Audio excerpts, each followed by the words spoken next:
বিসমিল্লাহির রহমানির রহিম।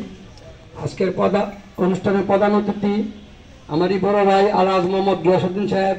আজকের অনুষ্ঠানের সভাপতি আমার বড় ভাই শাহ আলম মুকুল। আমি বেশি কথা বলবো না, যেহেতু আমি দীর্ঘদিন গিয়াস সাহেবের সাথে রাজনীতি করেছি। কেন আমারা সবাই চিনেন, যে আমারা সবাই বলে যে আমি গিয়াসউদ্দিন সাহেবের 1 নম্বর লোক বা ছোট ভাই। আমি বলতে চাই, যেহেতু আমরা উনি রাজনীতি করাতে আমরা কোনো প্রদীপ পাইনি। কেন আমরা শীতগুজে যাওয়ার অর্থ হলো আমরা শীতলকা পার হয়েছি, এই জন্য আমাদের প্রতিনিধি দেয় নাই। গত কমিটিতে যে কমিটি হয়েছে এটা আমার হাত ধরে কমিটি হয়েছে। এই কমিটির নায়ক ছিলাম আমি, পরে দেখলাম যে আমার নাম ওই নাই, আমি গেলাম বিলিয়নের খাতায়। অতএব আমার কোনো আক্ষেপ নাই প্রতিনিধির জন্য, নেতৃত্ব শেষ করি নাই। কি আমি মানন সাহেবের বিপক্ষে রাজনীতি করে আমি মনে করি আমি সফলতা পেয়েছি। পেয়েছি যে আমি একজন বিএনপি লড়াকু সৈনিক, আমি প্রতিবাদ করতে জানি।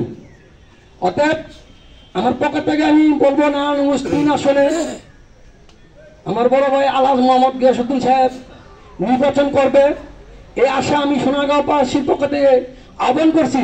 উনি যেন আমাদের সোনারগাঁও আসন থেকে নির্বাচন করে।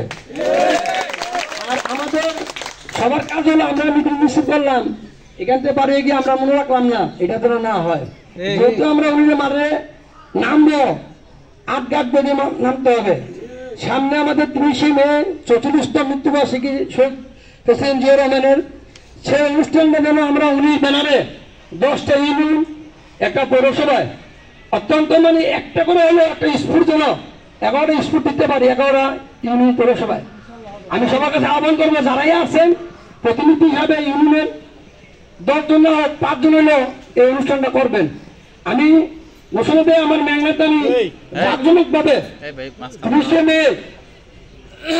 অনুষ্ঠান করবো ভাইয়ের ব্যানার দিয়ে। যেহেতু আমার বাড়িটা পাশে, অতএব আমার কোনো ভয় নাই। আমি রাজনীতি করি, আমি জিয়াউর রহমানের আদর্শে রাজনীতি করি, খালেদা জিয়ার আদর্শে রাজনীতি করি, তারপর আমার আদর্শে রাজনীতি করি। আমি কারো আদর্শ রাজনীতি করি, আমি দলের রাজনীতি করি। তাই হবে আমি কাউকে ভয় পেতে রাজি না। আপনারা আহ্বান রাখলাম, আপনারা অনুষ্ঠান করবেন। আমি আমার মেঘনা নিউটন মার্কেটের সামনে অনুষ্ঠান করবো উনির ব্যানার দিয়ে। এ বলে আমি বক্তব্য রাখলাম। আসসালামু আলাইকুম।